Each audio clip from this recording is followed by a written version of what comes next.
बिस्मिल्लाहिर्रहमानिर्रहीम। अस्सलाम वालेकुम व्यूअर्स, मैं उम्मीद करती हूँ कि आप सब खैरियत के साथ होंगे। आज अपने इस प्रोग्राम में मैं आपको आलू के चपली कबाबों की ज़बरदस्त सी रेसिपी बनाना सिखा रही हूँ। बहुत इजी तरीके के साथ और बहुत ही कम बजट में आलू के ये चपली कबाब बनकर तैयार हो जाते हैं। आप भी इनको ज़रूर ट्राई करना और इसी के साथ ही मेरे चैनल को सब्सक्राइब करना, मेरी वीडियोस को लाइक और शेयर करना मत भूलिएगा। इसी के साथ ही हम आज की रेसिपी स्टार्ट करते हैं। आलू के चपली कबाब बनाने के लिए हाफ केजी हमने आलू लिए हैं। आलूओं को पानी की मदद से वॉश करने के बाद इनका छिलका मैंने उतार लिया है। अब एक कद्दूकश की मदद से आलूओं को इस तरीके के साथ हमने कद्दूकश कर लेना है। तमाम आलू कद्दूकश हो चुके हैं। अब एक बोल में हमने ठंडा पानी लेना है और आलूओं को इस तरीके के साथ इस पानी में ऐड कर देना है। पानी को आपने 15 मिनट के लिए फ्रीज़र में रख देना है और फिर इसमें आपने क्रश किए हुए आलूओं को ऐड कर देना है। हाथों की मदद से आपने आलूओं को एक बार अच्छी तरह से वॉश कर लेना है।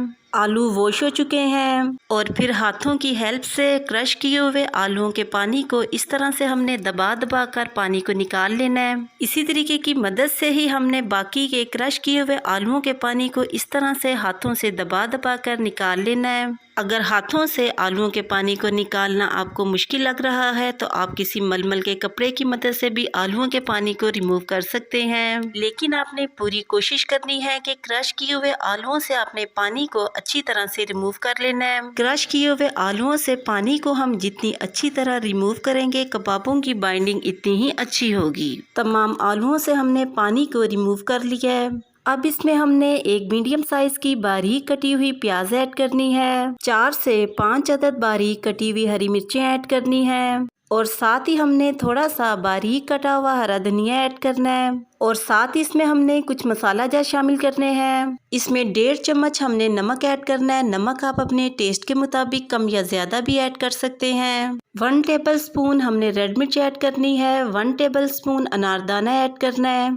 हाफ टेबल स्पून साबुत ज़ीरा ऐड करना है। 1 टेबल स्पून कुटी हुई रेड मिर्च ऐड करनी है और साथ ही 1 टेबल स्पून साबुत धनिया ऐड करना है। साबुत धनिया को मैंने मोटा मोटा सा कूट लिया है। इन तमाम मसाला जात को हमने क्रश आलूओं में ऐड कर देना है और फिर इसमें हमने एक छोटी प्याली मैदा ऐड कर देना है। मैदा तकरीबन 4 से 5 टेबल स्पून बनता है। मैदे को मैंने पहले छलनी की मदद से छान लिया है और फिर इसको शामिल करना है और हाथों की मदद से इस तरीके के साथ इन सारी चीज़ों को हमने मिक्स कर लेना है। इस स्टेप पर अगर आपको मैदा थोड़ा सा कम लगे और आपको लगे कि आपके कबाबों की बाइंडिंग अच्छी नहीं हो रही तो आप मैदा दोबारा भी ऐड कर सकते हैं। आप भी आलूओं के चपली कबाब की इस रेसिपी को एक बार ज़रूर बनाना। ये इतने क्रिस्पी और टेस्टी बनते हैं तो जब आप इनको एक बार बनाएंगे तो आप इनको बार बार जरूर बनाया करेंगे। आलूओं में तमाम मसाले अच्छी तरह मिक्स हो चुके हैं और आलू कबाब बनाने के लिए बिल्कुल रेडी हो चुके हैं। अब एक टमाटर लेना है और इसको पानी की मदद से वॉश करके छुरी की मदद से इसको हमने स्लाइसिस में कट कर लेना है। पूरे टमाटर की हमने इस तरीके के साथ कटिंग कर ली है। टमाटर की कटिंग करने के बाद अब हम कबाब तैयार करते हैं। चपली कबाब बनाने के लिए हाथों पर हमने इस तरीके के साथ कुकिंग ऑयल लगाना है और फिर थोड़ा सा मसाला लेकर इसको दोनों हाथों की मदद से गोल कर लेना है और फिर इस तरीके के साथ इसको प्रेस करके कबाब की शेप दे देनी है। साइडों से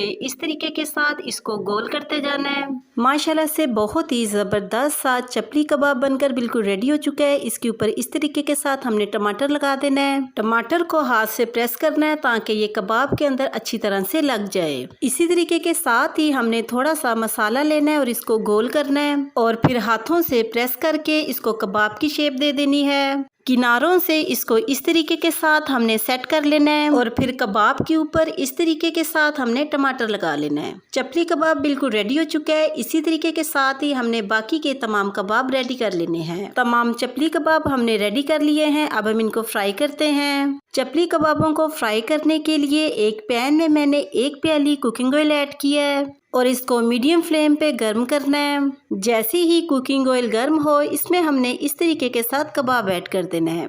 इसी तरीके के साथ ही हमने दूसरा कबाब ऐड करना है और मीडियम फ्लेम पे तकरीबन 3 मिनट तक इसको एक तरफ से फ्राई करना है और फिर एक चम्मच की मदद से इसकी साइड को हमने इस तरीके के साथ चेंज कर लेना है। दोनों कबाबों की साइड हमने चेंज कर ली है और फिर दूसरी तरफ से भी 3 मिनट तक इनको फ्राई करने के बाद इनको हमने बाहर निकाल लेना है। इसी तरीके के साथ ही हमने बाकी के तमाम कबाबों को फ्राई कर लेना है। तमाम कबाब फ्राई होकर बिल्कुल रेडी हो चुके हैं। आप भी इनको जरूर ट्राई करना और कमेंट सेक्शन में अपनी राय के बारे में मुझे जरूर बताना कि आपको मेरी आज की आलूओं के चपली कबाब की ये रेसिपी कैसी लगी। एक कबाब मैं आपको तोड़कर दिखाती हूँ कि ये कितना क्रिस्पी और जबरदस्त बना है। जितना क्रिस्पी और टेस्टी ये बाय लुक लग रहा है, इतना ही जबरदस्त ये खाने में होगा। इसी के साथ ही मैं आपसे दोबारा मिलूंगी नेक्स्ट प्रोग्राम में एक नई रेसिपी के साथ। तब तक के लिए अपना बहुत ही ख्याल रखिएगा और मुझे अपनी दुआओं में जरूर याद रखिएगा। मैं अब आपसे इजाजत चाहती हूँ। अल्लाह हाफिज।